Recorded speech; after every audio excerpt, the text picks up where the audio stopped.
Welcome to the Side Quest, where interesting tales of founders, funders, and everyone in between are told.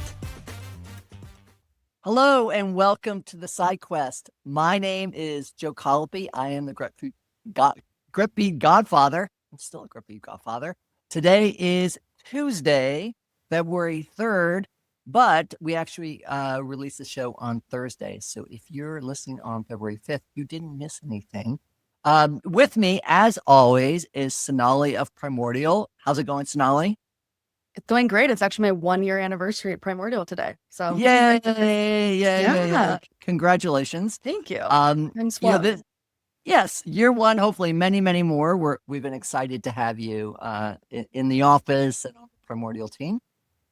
This is like a little mini holiday Hollywood Squares in that we have 3 squares, people online for our podcast listeners. And Snelly, who's in the 3rd square?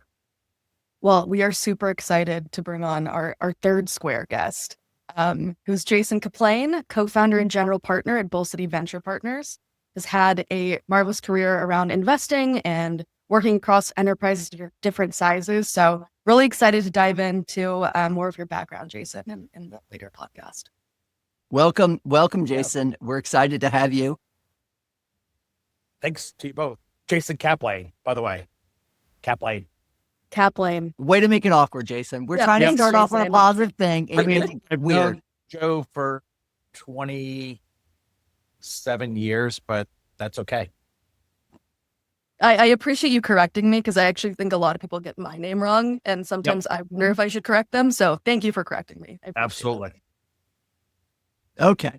Well, how's everyone? First off, before we get into the long storied history of Jason, I want to know how everyone's been surviving the snow here in the Triangle. You want to know? Yeah, I do want to know. I can see, Jason, we're looking at your backdrop, and for podcast listeners, they'll notice you're in the front of a huge window that has lots of trees. I don't know if that is your new...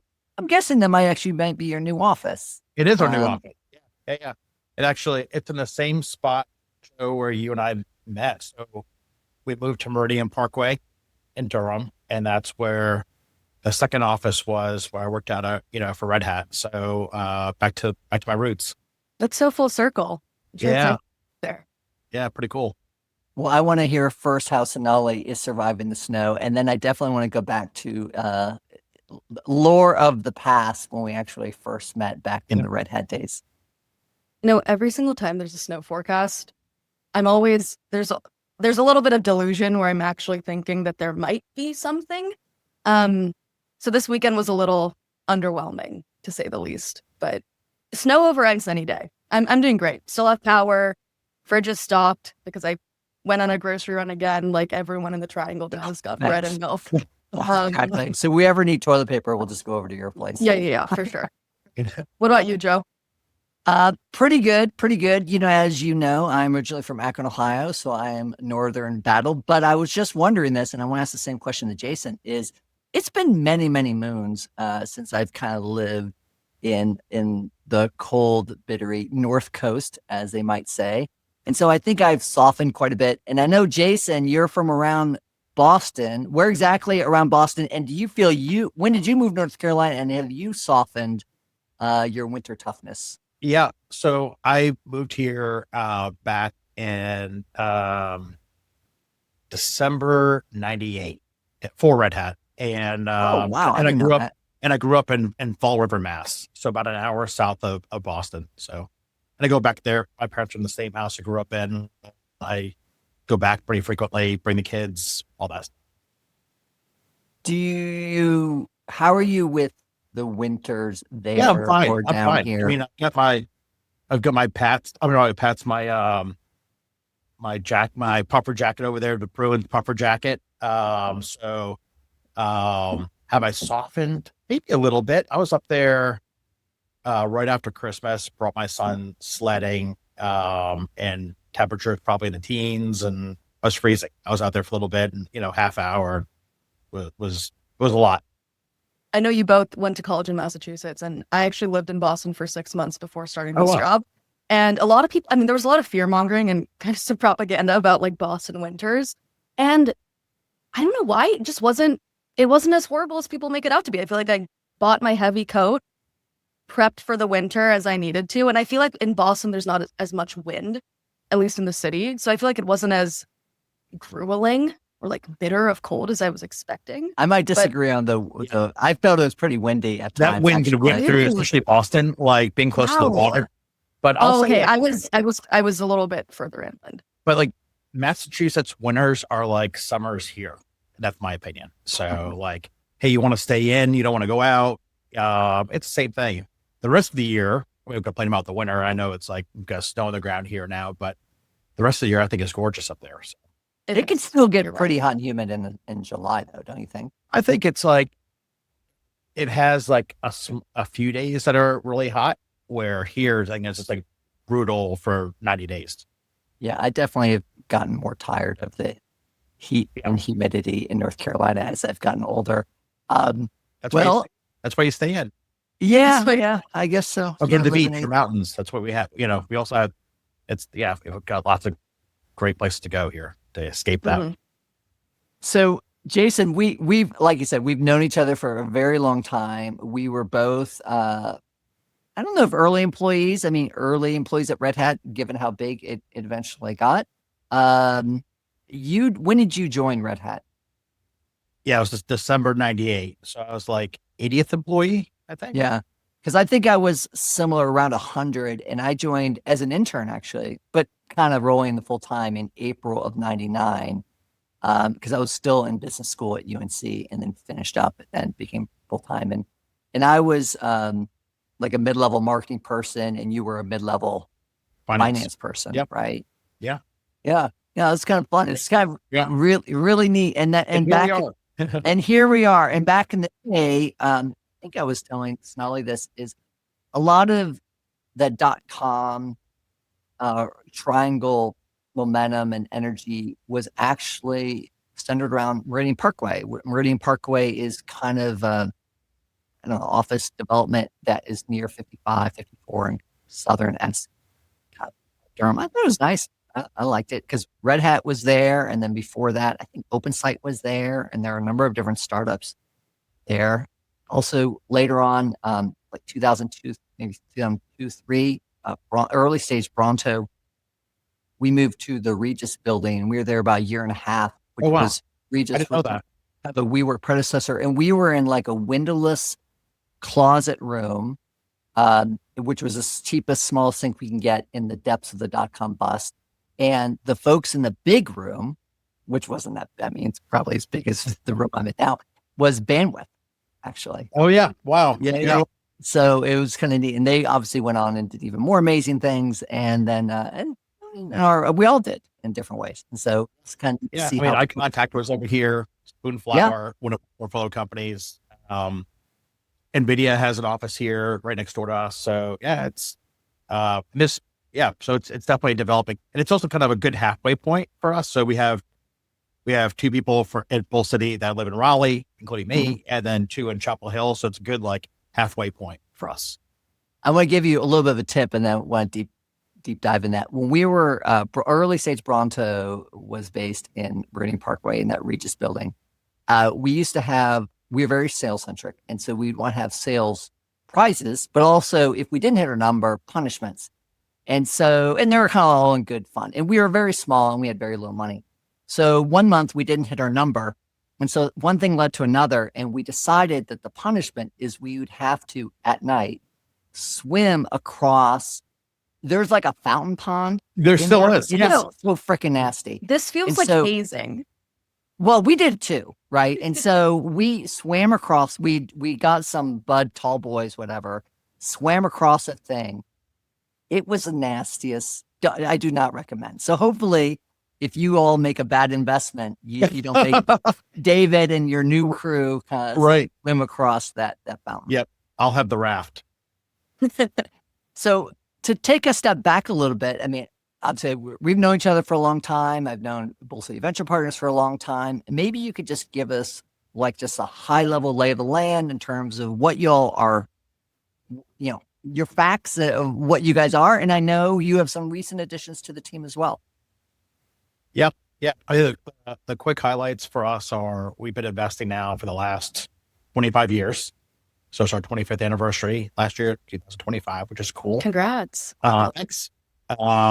And we focus for the last 2.5 decades. We have focused on seed and early stage, mostly software companies, and we've expanded as we've gone. We kind of started out just in the Triangle and investing just in our own backyard, and then slowly expanded to other places as well.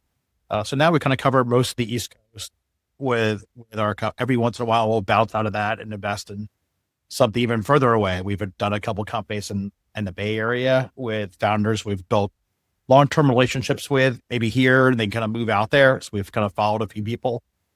And average check size is a little over $1 million. We've done as small as $200K in the last 12 months and as much as 2 million, but average around 1 million or so. And what makes us a little bit more unique is we have a very focused approach. So rather than the kind of spray and pray approach, we usually invest in 15 to 17 companies per fund. So we're high conviction investors. And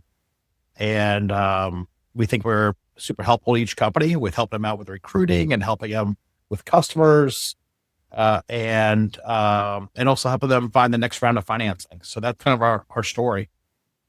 And, we're, as I mentioned, sit in Durham. When we moved here, we were also in Durham, downtown, so didn't move too far away.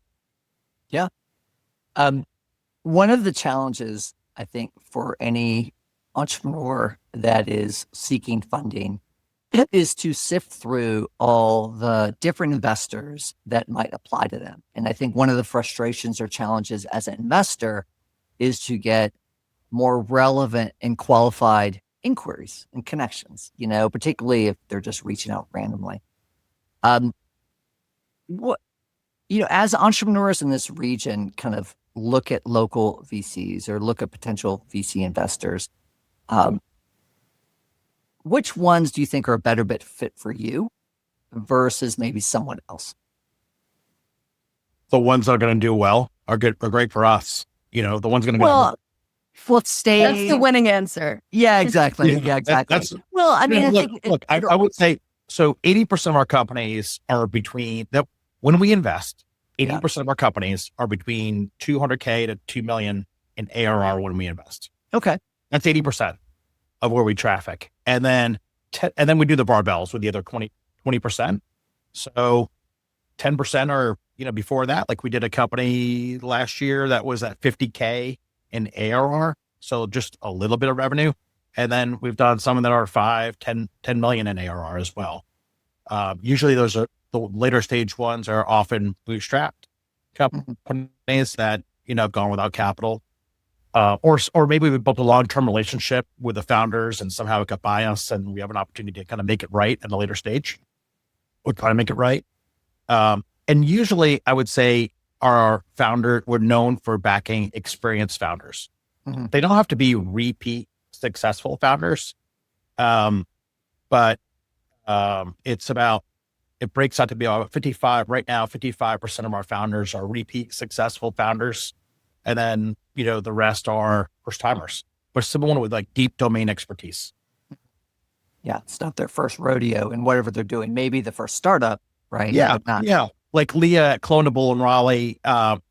Sure. This is her first time being CEO, but she's got a very deep experience in the past.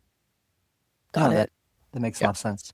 Jason, you and the team have invested across different markets and ecosystems and company stages and sizes. I'm sure you've seen thousands upon thousands of different founders. At Primordial, we talk a lot about some of the key founder traits that we look for a lot, sort of besides the diligence and besides the domain experience, which are, all absolutely need to haves. But we look for things like grit and resilience and humility, personable founders that can build a really great team around them. I guess with your team, are there any traits that you would add to that list that you feel like have been a through line through a lot of the investors that founders that you've invested in matter a lot to you?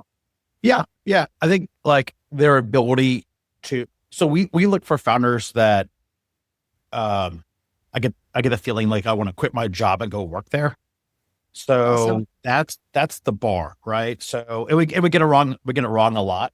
But I would say someone that that's the bar. So it's like someone that can like recruit really well, someone that can sell to customers, partners, potential acquirers someday, raise capital.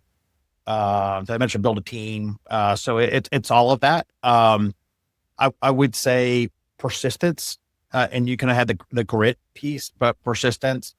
Also, someone that comes up with like a plan B, plan C, like Mhm. knowing they're going to be bumps. So how do they pivot, adjust? Is super important. So yeah, and then also like maybe someone that has a little bit of balance as well. So that I think those are probably some of the other ones I could probably add to your list. Definitely. Yeah, I feel like the best feeling coming off of a portfolio company meeting is feeling just so beyond energized by the founder, almost like to your point, making you just want to quit and go work for that. Like just building that conviction, that's the Yeah. best feeling as an investor.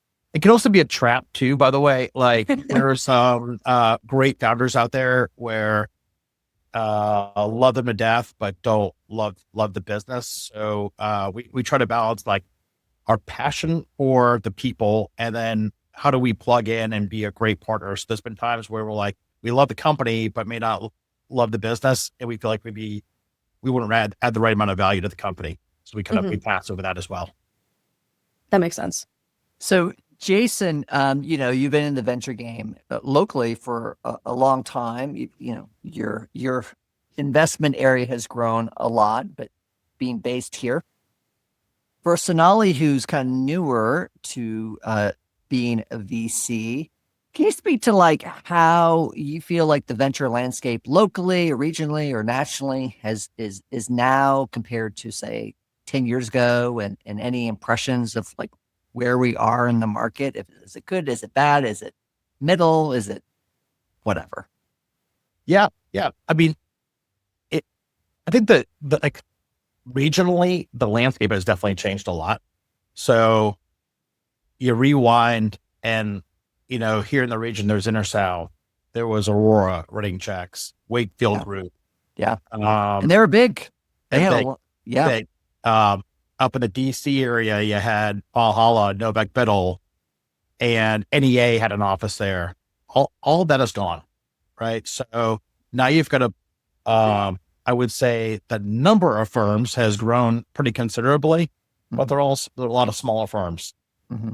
With that comes like, I think, more availability to founders for that earlier stage check, and more firms to pitch to. But yeah, so I think that's a net positive, and has created opportunities for firms like us to get, meet more founders, and with, I would say, less dominance by a few bigger names.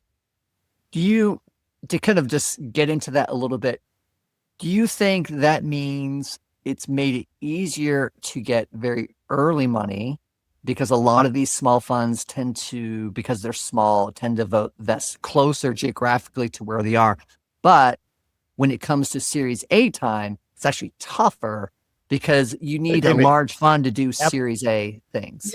Yeah. No, that's absolutely fair point. Matt matches exactly what we're seeing. So when, at an A round, what happens is we have to cobble together a few of these like smaller firms, including us, all together to write that check. Or the Series A becomes a little bit smaller, or they go outside. So like one of our companies, helping them right now with a bunch of introductions to firms in New York. That's kind of like what I'm tasked with right now, is introducing them to some of our network in New York and the Bay Area, and setting them up for with other meetings. One of our fastest growing portfolio companies. So they're getting some good attention. It's also such a great value add as investors here to be able to introduce our portfolio companies to our bigger network. It also sort of holds us accountable as local firms to keep pushing forward and like keep building that network of our own, so that we can, help our founders get connected to capital in a better way for follow-on rounds. Yeah, look, I mean, the founder is hopefully getting us or you guys to invest because not just for the cash, right? Like cash is a commodity. So it's like, what else can you do for them? And if you can prove out that you can deliver real value to them over time, like that reputation, we know it spreads. So that's why we do it. Definitely. And I think also just like spreading the gospel of like Southeast tech to the rest of the US and capital hubs too. I mean, we have so many great founders that we've gotten in early with and have looped in so many investors from out of town to like just keep showing them how great founders here are. So that's a really nice part of the job as well. I think so too. I want to just kind of delve into this. Jason, when we do get together and we grab coffee or a beer or whenever, we can really kind of get into the thick of it. And one of the things I like to do on this show is kind of get into the thick of it a little bit. So way back when we were rolling around in the 90s, there's a lot of comparison of Raleigh-Durham to Austin. Sure. And we also had a pretty big telecom market led by the headquarters of Nortel. Telecom more or less blew up in the .com era, including Nortel and a lot of these big anchors that we had in this area. And Austin has continued to become more dominant thanks to the growth of Dell and a lot of other software companies that were in the area, where one could argue that, yes, Raleigh-Durham and the triangle, we had Red Hat, which was awesome, now Epic Games, but it's unclear to me whether we're in the kind of the same training range or we're in a different training range or the nature of that training range. And this is just in tech. This is not in biotech or life sciences where we're actually much stronger. Any thoughts in terms of as a region, given the horizon that you've been here, are we more prominent, less prominent? Is it just a different way to think about it because more companies are hybrid, so the idea of a headquarters kind of matters less anyways? I mean, we are seeing more here. I mean, that kind of plays into, I think we're seeing more in every location, by the way. But we see more here. That kind of played into us hiring. Yeah. If we didn't have the deal volume sharply increase on us, we wouldn't have made the hires we did. So that was kind of in response to us trying to get to these companies faster. That makes sense. Yeah. Well, actually, just to delve, maybe you can also speak about after this point is the hires. I mean, you've expanded your team. Yeah. I mean, so we had Michael on our team. He was great. He left us to go to Live Oak. David and I last year. Last year, we're like, okay, let's see what happens like without post Michael. And last year, a lot of things slipped. We didn't like our response time to founders as much, or when we're getting asked for help, that was slipping a little bit. So we really went after it to hire one person. That's what we wanted to do. And then we found two great people. Like we just made it work. Yeah. And so far it's been great. So we hired Carly and Joseph. Carly joined us from Deloitte. And it's interesting. David actually worked at Deloitte way back. So I didn't know that. Yeah. So fun fact. And then Joseph. This is Joseph's first job. It's interesting. I'm working with we talked about how I grew up in Massachusetts. Now it's like I'm working with 3 people from UNC now, which is interesting. And here's something pretty cool. We found out this. So we grabbed drinks the other night and dinner close by at a brewery, which is this is kind of an aside. It's the first female founded veteran. She's a vet and first female founded brewery in North Carolina. Is that in Oxford? No. There is one in Oxford. Maybe it's the number 2, but nope. This is the first. Okay. All right. Wow. All right. Cool. What? So anyway, open up next door office, Meridian Parkway. Pretty cool. We were there for dinner the other night. We're chatting and we figured out, we've all got siblings. We figured out we're all the oldest and in each of our families. Wow. That's really fun interesting. fact. Sonali, you're a twin, right, Sonali? I'm a twin, and my twin brother is a minute older than me. But I feel like the dynamic in our house is that I'm the older sister. I feel like he'd agree. So maybe I just can like barely count as an older sibling. We'll see. There we go. Oh, okay. It's good. Joe, you're a middle child? I am 3 out of 4 or 8 out of 9, depending how you count. All boys. Wow. So yeah, it's so tough. Right. I got something that I don't know. You know what? That explains it all. Explain something. So, very, very cool. So, the team, so you feel like there's a lot more activity, a lot more inquiries, a lot more startups around this Well, us area. across all, but you know what? Across all regions, like, I think, that's up in the DC area a bunch. Where we've been seeing some deals in New York, Boston, Philly, Atlanta, Nashville. So as like deal volume has increased, like how do we get to these companies faster? How do we make sure they have a great experience? Our response time is amazing. Yeah. So we're out to impress the founders, and this is what we do. This is the move we had to make to do that.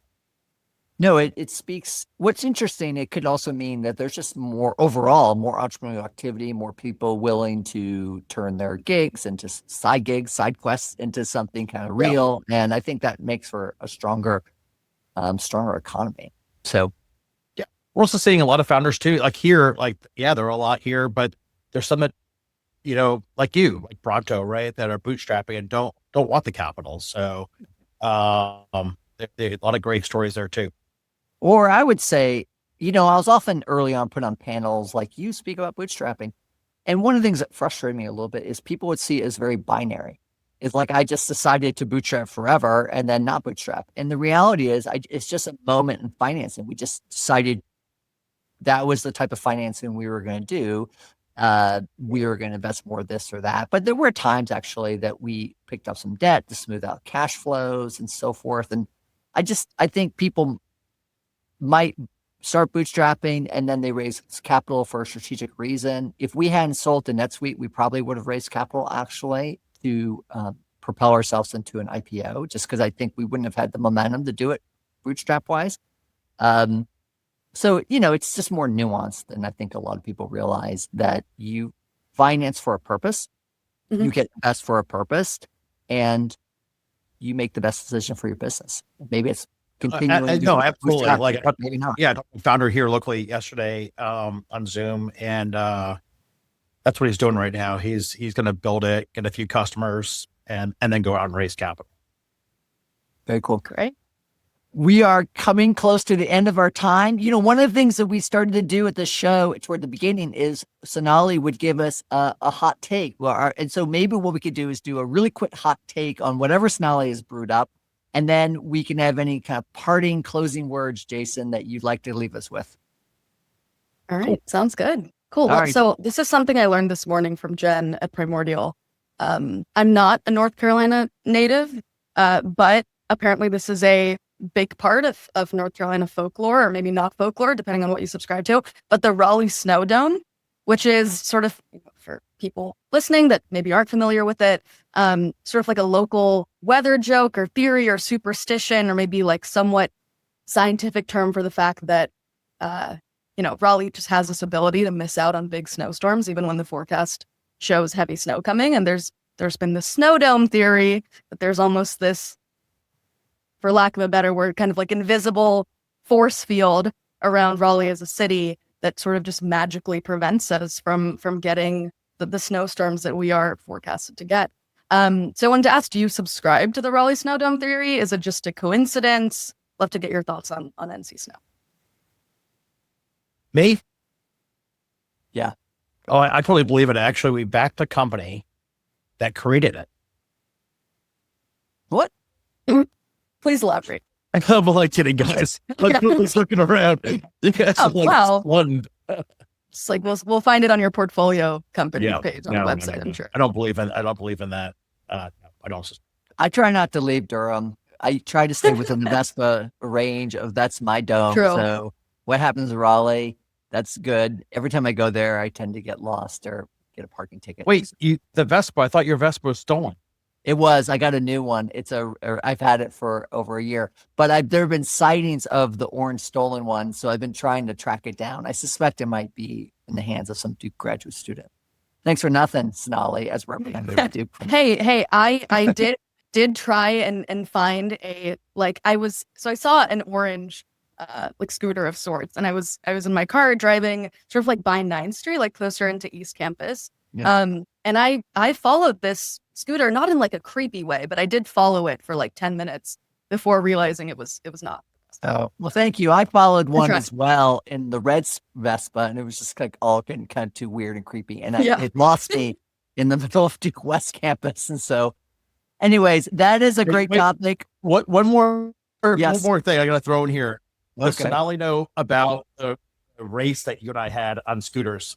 No, she does not know about that. What? But we could do a reduct of We that. should recreate that. That's the next episode, I think.